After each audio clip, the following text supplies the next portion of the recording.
Vamos a mirar un pasaje del Evangelio de Juan, en el capítulo 2. La invitación a las bodas, donde el Señor hace un milagro particular. Título para hoy: una invitación al Señor. Vamos a leer desde el versículo 1 hasta el 7. Al tercer día se celebraron unas bodas en Caná de Galilea, y estaba allí la madre de Jesús. También fueron invitados a las bodas Jesús y sus discípulos, y faltó vino. Entonces la madre de Jesús le dijo: no tienen vino. Jesús le dijo: ¿qué tiene que ver esto con nosotros, mujer? Aún no ha llegado mi hora. Su madre dijo a los que servían: haced todo lo que él os diga. Había allí 6 tinajas de piedra para agua, dispuestas para el rito de purificación de los judíos. En cada una de ellas cabían 2 o 3 cántaros. Jesús les dijo: llenad de agua estas tinajas, y las llenaron hasta arriba. Recuerden el título: una invitación al Señor, porque vamos a mirar este pasaje no como siempre se mira con respecto a la transformación que el Señor produce en el agua, sino vamos a buscar cosas que nos sirvan para nuestra relación con Él. En el versículo 1 y 2 se nos dice que el Señor fue invitado a unas bodas en Caná, donde estaba la madre de Jesús. Nos hace pensar que de pronto había alguna relación entre ella y la pareja que se estaba casando, o la familia de los que se estaban casando. Lo cierto es que el versículo 2 nos dice que fue Jesús también invitado junto con sus discípulos. En la cultura judía, en ese tiempo, una boda era la mejor de todas las fiestas. Y por aquí entonces nosotros empezamos ya a considerar algunas cosas. Estamos hablando de una boda. Nosotros estamos esperando una boda. ¿Será que la iglesia cristiana, las bodas del Cordero, serán fuente de querer prepararse para ellas, querer asistir? Cuando nos llega una invitación a unas bodas en el mundo, siempre procuramos prepararnos de la mejor manera. Pero es que en la vida cristiana hablamos de las bodas del Cordero que nos implican a nosotros directamente. Yo me pregunto si cada día que vivimos lo estamos haciendo en función precisamente de prepararnos, de estar lo mejor vestidos, lo mejor presentados para esa ceremonia que nos está esperando. Debería haber una esperanza y una expectativa de tipo espiritual que transforme cada día de nuestra vida con el Señor. Y acordémonos que en el versículo 2 dice que fueron también invitados a las bodas Jesús y sus discípulos. El Señor no llegó accidentalmente, lo invitaron. ¿Qué tanto invitamos nosotros al Señor a nuestras actividades? ¿Qué tanto nuestra oración es: Señor, ven, acompáñame por favor en esto que voy a hacer, en esto que voy a decir, en esta predicación o en esta administración que voy a hacer? Porque finalmente tú eres el dueño de todas las cosas. Imaginemos que nosotros somos propietarios de algo importante y alguna otra persona hace un evento, pero no nos invita a nosotros, que somos los dueños. ¿Qué sentiríamos? Por otro lado, también es necesario considerar los efectos profundos de invitar a Cristo a lo nuestro. Vamos a ver en este pasaje que va a ocurrir algo mucho más que simplemente la transformación de un elemento físico, porque con ese milagro que el Señor hace, la fiesta en sí misma se transforma. Vamos también a ver unos versículos más adelante que la relación con María de parte de Jesús se transforma, que el vino se transforma, los invitados son bendecidos, por tanto son transformados, y los discípulos terminan creyendo, eso lo vemos mañana, y por tanto son transformados. Algo tan sencillo como convertir el agua en vino se convierte en un milagro mayúsculo porque toca a todos los asistentes. Les pido que abran su corazón en expectativa para entender la importancia de lo que el Señor hizo aquí. La invitación que le hacen a este matrimonio nos debe hacer recapacitar de la importancia de invitar al Señor constantemente a nuestras cosas, empezando por la oración. Porque me temo que a veces la oración es como muy impersonal. Yo estoy aquí, Dios está en el trono. Señor, mira que me hace falta esto y esto y esto. Señor, te pido por fulano y sutano. Pero no se está estableciendo una relación más cercana, como con invitación a la presencia de Jesús a esa oración. Y vean la actitud de Jesús. Él está iniciando su ministerio público. Los siguientes 3 años y medio van a ser de muchísimo trabajo, de mucho sufrimiento, de dolor y de incluso peligro. Y sin embargo, el Señor se goza en acercarse a una pareja para acompañarla en el momento más importante de su vida, pero también para suplirle una necesidad que se va a presentar durante esas bodas. En los versículos 3 y 4 se nos describe la petición de María como madre a su hijo. Dice, y faltando el vino, la madre de Jesús le dijo, no tienen vino. Jesús le dijo, ¿qué tienes conmigo, mujer? Aún no ha venido mi hora. Su madre le dijo a los que le servían, haced todo lo que os dijere. Bueno, recuerdo que una boda es la mejor fiesta de todas para los judíos. Y hay que entender que la vida judía estaba y está todavía en el presente llena de muchas tradiciones y simbolismos. Entonces el asunto del vino era crucial dentro de ese simbolismo. El vino, por ser el símbolo del gozo para los rabinos, para los judíos y para nosotros los cristianos, implicaba muchas cosas si llegaba a escasear. Puede indicar que, como el vino empezó a faltar, que era una pareja de escasos recursos y que habían invertido lo mejor que habían podido en la provisión para esta boda, pero se les acabó porque no fue suficiente. Por lo tanto, quedarse sin vino sería el equivalente a admitir que ni los invitados, ni el novio, ni la novia estaban disfrutando de toda la felicidad posible por aquello del gozo. Era una cuestión vergonzosa inclusive, quedarse sin vino en una cena. Esto es como preparación para entender la importancia de lo que hizo el Señor allí. Pero preguntémonos algo. En este momento está faltando el gozo en tu matrimonio, en tu vida y en tu relación con Jesús.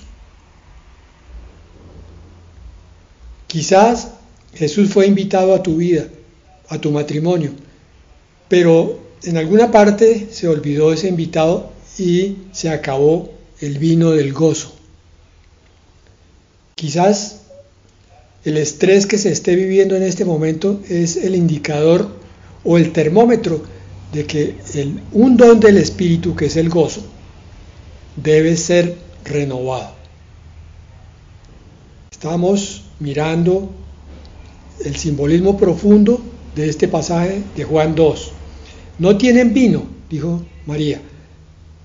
Tal vez María ansiosamente va a donde su hijo, pensando que como él era el Mesías, ella lo sabía, y ya era el momento en que él empezara a demostrar quién era, quizás con un milagro. Ella estaba esperando probablemente eso, o puede ser otro tipo de motivaciones, pero supongamos que es eso.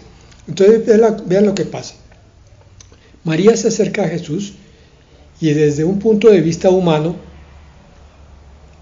hace una petición a un ser divino, María lo sabía, que su hijo era el Mesías, para que él resuelva la situación. Y lo hace en función del tiempo presente, de la necesidad que es imperiosa en ese momento. Aquí hay otra cosa más para entender. En el griego hay dos nombres distintos para el tiempo, que es bueno comprenderlo para que nosotros sepamos cómo es que Dios maneja las cosas. Existe la palabra cronos, que es el tiempo lineal que se puede medir con el reloj. Y existe el tiempo kairos, definido como el tiempo justo, o sea, la experiencia en el momento oportuno. No necesariamente kairos y cronos son lo mismo. Algo que puede ser justo y oportuno no necesariamente tiene que ser ya. Y ese es el tiempo de Dios, el kairos.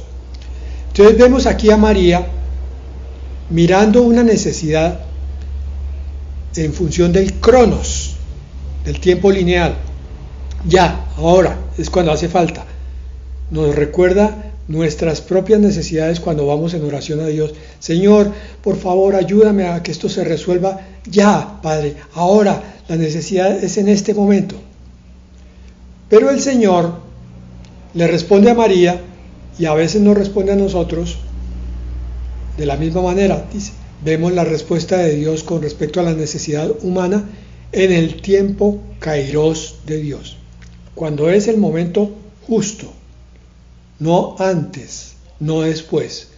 Por eso decimos los cristianos, el Señor siempre llega justo a tiempo. Y esa es la razón por la que le dice Jesús a María, ¿qué tienes conmigo, mujer? En nuestro español actual parece una frase un poco brusca, pero no lo es así. Esto nos enseña la importancia de conocer algo de las costumbres de los tiempos en los que fue escrito la palabra para poder interpretar adecuadamente cuál es el mensaje. No es aquí que el Señor está diciendo, pero ¿por qué me importunas con esto? Sino que está diciendo otra cosa muy distinta. Cuando Él dice mujer, ya no está diciendo madre, porque hay un propósito. Sin embargo, el nombre de mujer en el judaísmo de esa época y en el actual es un título de respeto. En español se podría traducir, no muy bien, pero más o menos similar, como decir señora, en función de respeto. ¿Qué tienes conmigo, señora? Jesús quería hacer énfasis en que ahora, a partir de ese momento, al comienzo de su ministerio, había una relación nueva con María. Ya María había pasado de la etapa de madre a ser un ser humano, ya no en el primer lugar, porque ahora el primer lugar lo iba a ocupar para todo su Padre Celestial. Esta es una lección difícil de aprender para los padres cuando debemos dejar volar del nido a nuestros hijos. Aquí el Señor Jesús tenía 30 años, ya era un adulto según la tradición judía y acababa de venir del bautismo en el Jordán y de la tentación en el desierto, que fue el inicio de su ministerio, después de la predicación en la sinagoga. Entonces ahora empieza su relación directa con el Padre Celestial. Y él en realidad le está diciendo a María esto: nosotros tenemos ahora una relación diferente. Déjame consultar a mi Padre Celestial sobre esto que tú estás diciendo. Ustedes lo saben porque el Señor Jesucristo, en varios pasajes de Juan, nos dice cuán importante era la decisión que Él tomaba en función de lo que era la voluntad del Padre. En Juan 5:19 nos dice: de cierto os digo, no puede el Hijo hacer nada por sí mismo, sino lo que ve hacer al Padre, porque todo lo que el Padre hace, también lo hace el Hijo igualmente. Yo pienso que esta palabra y los 3 versículos que a continuación voy a leer son poco considerados en la vida cristiana. El modelo sigue siendo básicamente el mismo. Señor, yo abro esta puerta, Señor, yo actúo así, Señor, yo obro de esta manera y te pido que me bendigas. Pero muy pocas veces oímos que un hijo de Dios diga: primero voy a consultar en oración con Dios a ver qué es lo que hay que hacer con respecto a esta situación. Voy a consultar con mi Padre Celestial. Si 4 veces lo dice el Señor, es porque es muy importante. Este es el corazón de la dependencia del Hijo de Dios con su Padre Celestial. En Juan 5:30 dice: no puedo hacer nada por mí mismo, porque no busco mi voluntad, sino la voluntad del que me envió, la del Padre. En Juan 8:28 dice: entonces conoceréis que yo soy, y que nada hago por mí mismo, sino que según me enseñó el Padre, así hablo. Y en Juan 8:29 dice: porque yo hago siempre lo que le agrada. Es un énfasis repetido el que el Señor quiere enseñarnos cómo ser más y más dependientes de Dios, de la voluntad de Dios. Recordemos que la voluntad del Señor siempre es buena, agradable y perfecta. Quiere decir que cuando yo voy a consultar al Padre, no estoy perdiendo, estoy ganando. Estoy ganando en conocimiento, en sabiduría, en obediencia y en comprensión de las cosas de este mundo. Por consiguiente, en bendición, porque todo va a ser hecho de acuerdo a la voluntad de Dios. Todo va a salir bien. Con mucho amor y respeto, entonces el Señor rechaza decididamente la interferencia de María, porque su ministerio debía ser según el Espíritu y no según la carne. Y recordamos que esta situación se repite varias veces. Más adelante con Pedro pasa lo mismo, cuando el Señor está explicando que debe morir en la cruz y Pedro se levanta y le dice: no, Señor, que eso no te ocurra. Y entonces el Señor se levanta y le dice a Pedro: apártate de mí, Satanás, porque me eres tropiezo. El Señor no se dejaba influenciar en la decisión final, no que no tomara en cuenta las opiniones, pero no se dejaba influenciar en su decisión final, sino únicamente por la voluntad de Dios. Y nos hacemos entonces una pregunta: ¿cómo sería si nosotros manejáramos límites claros cuando alguien pretende interferir en nuestra relación con Dios? Por ejemplo, llega algo inesperado, una llamada que no es importante, una visita que no es importante cuando yo voy a salir a la reunión de la iglesia. Aclaro que no es importante, porque si me llega un hermano pidiéndome ayuda urgente una oración, una ministración. Es mi obligación atenderlo. Así llegue un poco tarde al culto. Pero cuando la cosa no es indispensable, ¿por qué es importante atender al hermano y no al culto? Porque el Señor dijo, misericordia quiero y no sacrificio. Es vital ejercer esa misericordia, ese amor, esa caridad hacia el necesitado. Y entonces el Señor va a entender perfectamente que nosotros llegamos un poco tarde a la cita con Él. Bien, entonces María dice después, haced todo lo que os dijere. Son pocas las palabras registradas de María en la Biblia. Pero siempre que María habla, glorifica a Jesús o a Dios, no a ella misma. Deberíamos nosotros seguir siempre ese ejemplo. Haced todo lo que Él os dijere. Qué sumisión y qué obediencia.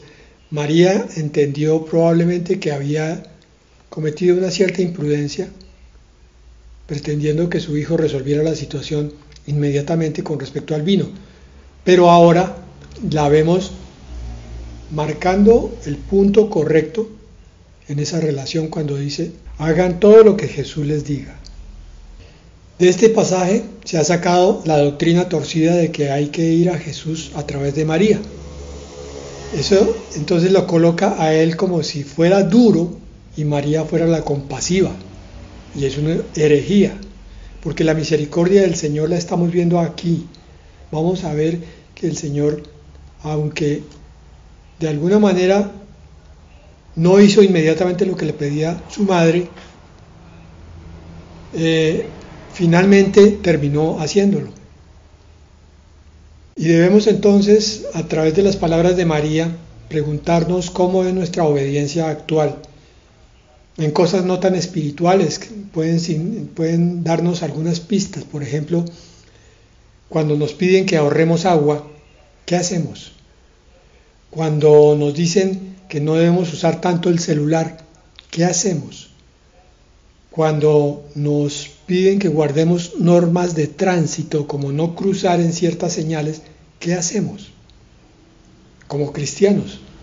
Porque eso puede reflejar el grado de nuestra obediencia al Señor Jesucristo cuando Él nos diga, vengan, hagan esto que yo quiero.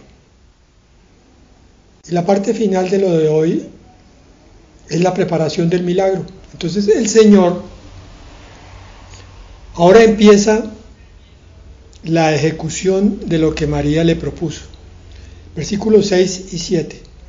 Estaban allí 6 tinajas de piedra para agua, conforme al rito de la purificación de los judíos, en cada una de las cuales cabían 2 o 3 cántaros. Jesús les dijo, llenad estas tinajas de agua, y las llenaron hasta arriba. Jesús inicia este milagro utilizando lo que estaba a mano, lo que tenía más cerca allí. Y eso es una enseñanza para nosotros, no complicarnos la vida. Y yo quiero hacer una claridad con respecto a la enseñanza en espíritu y en verdad. Quizás quedó en el aire que era muy complicado adorar a Dios, y ese no fue el propósito de la enseñanza, es todo lo contrario. Adorar a Dios, como vimos en una reunión pasada, tiene que ser en espíritu, pero es que estar en espíritu es estar en obediencia y estar conforme a la palabra de Dios. Cuando uno está así, adorar a Dios es muy sencillo, es una cuestión tan especial, tan espiritual, que el gozo viene sobre esa vivencia cristiana, pero en forma también muy sencilla.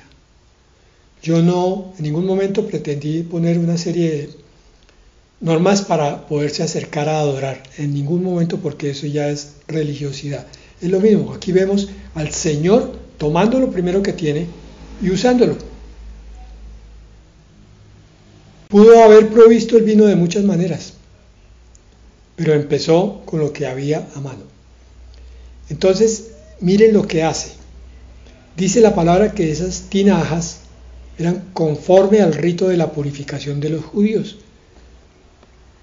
Las tinajas están conectadas con el sistema del antiguo pacto, de la ley. Y ahora el Señor las va a usar para el nuevo pacto, que empieza en este momento. Va a usar algo del antiguo para mostrar algo mejor del nuevo. Porque el resultado es el gozo. El vino es el símbolo del gozo. Muchas veces nos entretenemos nosotros en la preparación como si fuéramos judíos ritualistas de cosas para el Señor. Entonces, el culto lo complicamos, la alabanza la complicamos, como decía ahorita, la adoración la complicamos, pero nos olvidamos de la sencillez con que Dios hace el milagro. Transforma una persona en alguien mucho mejor. Mire, solamente le hizo un comentario a María y María reaccionó inmediatamente entendiendo que la cuestión ahora era de otra altura. En ese momento podemos ver a María siendo transformada, creciendo, entendiendo el ministerio de su hijo como Mesías, ya no como el hijo al que había alumbrado en Belén, sino que ahora era el Hijo de Dios y que ella había sido un instrumento para traer a ese Mesías a este mundo. Y esa misma forma suave de tocar las cosas que tiene el Señor es lo que va a hacer aquí con cada una de las personas, empezando por María, continuando con los siervos, llegando a la pareja, los invitados y los discípulos. Y les dice, llenad estas tinajas de agua. ¿Por qué? Aquí en este milagro específicamente Jesús quería la colaboración del hombre. Él pudo haber llenado las tinajas de cualquier otra manera, con una palabra, o haber llenado simplemente de vino desde el principio, porque los criados también iban a ser partícipes del milagro de alguna manera, iban a ser testigos. Imagínense que estos eran judíos, no creyentes, porque el ministerio de Jesús no había empezado todavía. Iban a ver agua convertida en vino. ¿Cuál decisión iban a tomar a partir de ese momento cada uno de los criados? ¿Iban a creer en un Mesías que estaba junto a ellos o no? Pero de todas maneras, esos criados fueron bendecidos viendo la obra de Dios en este mundo. Esta es una invitación para nosotros, porque resulta que el Señor continuamente está haciendo milagros, pero a veces nosotros no los vemos, no nos percatamos porque estamos demasiado distraídos. Tenemos que estar concentrados en la obra de Dios. Es una enseñanza sobre nuestra participación en las bendiciones que Dios da.